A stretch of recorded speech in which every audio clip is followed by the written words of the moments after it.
Hello friends, আশা করি সবাই ভালো আছেন।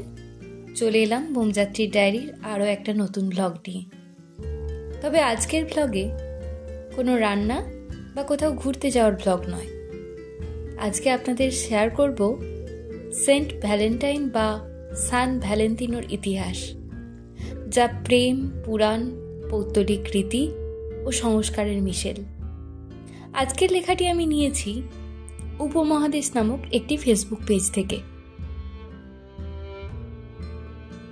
প্রাচীন রোমের লুপারকালিয়া নামে একটা রক্ত, উর্বরতা আর উৎসবের আগুন ছিল।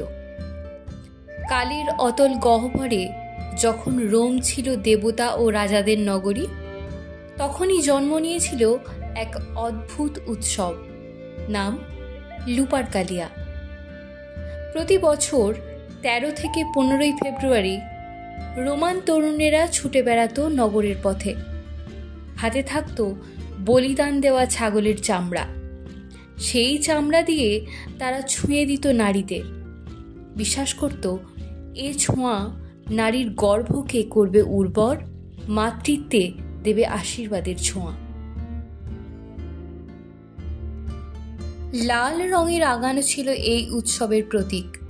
লাল রং মানে রক্ত, প্রাণের প্রতিশ্রুতি, উর্বরতার অগ্নিশিখা, বন্য উন্মাদনার রং। দেবতা লুপারকাস বা ফাউনাস, যিনি ছিলেন প্রকৃতির রক্ষক, তিনিই ছিলেন এই উৎসবের কেন্দ্রে। বলিদানের ছাগল ও কুকুরের রক্ত দিয়ে আঁকা হতো তরুণদের কপাল, আর নগরী বয়ে যেত বাঁধ ভাঙা উল্লাসে। কিন্তু এই উৎসবের পিছনে ছিল এক সুপ্ত ছন্দ, যা কালের স্রোতে এক নতুন রূপ নিতে যাচ্ছিল। এবার আসি ভ্যালেন্টাইনের শহীদত্ব, যা প্রেমের জন্য প্রাণদান নামেও পরিচিত।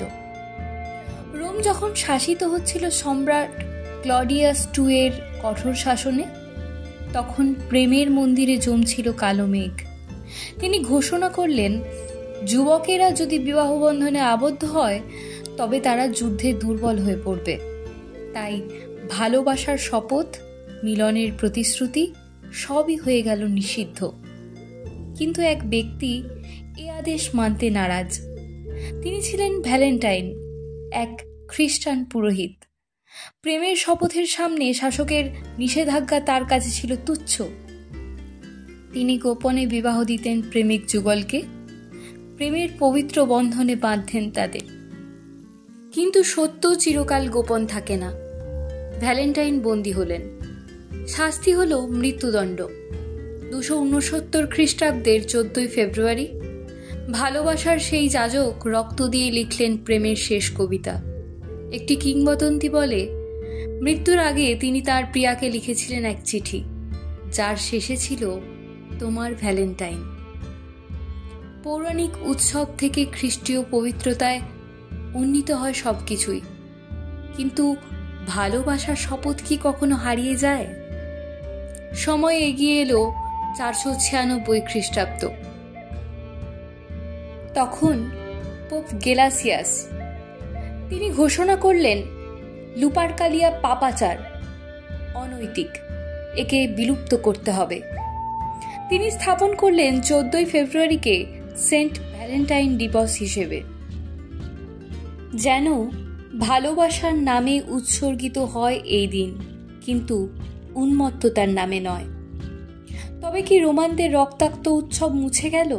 না, মুছে গেল না, বরং রূপ নিল প্রেমের এক নতুন কাব্যে, যেখানে মধ্যযুগ ও প্রেমের কবিতায় সময় গড়ালো, ইতিহাস লিখল নতুন অধ্যায়। 1400 শতকের কবি জিওফ্রে চসার তাঁর কাব্যে বললেন, 14 ফেব্রুয়ারি এই দিনে পাখিরা জোড়া বাঁধে, হৃদয়ে প্রেম জাগে। এভাবেই সেন্ট ভ্যালেন্টাইনের নাম হয়ে গেল প্রেমের কবিতার প্রতিচ্ছবি। শুভেচ্ছা বিনিময়ের রীতি শুরু হলো। ভালোবাসার মানুষকে লেখা হলো প্রথম ভ্যালেন্টাইন কার্ড। তবে প্রেম কি শুধুই ভালোবাসা?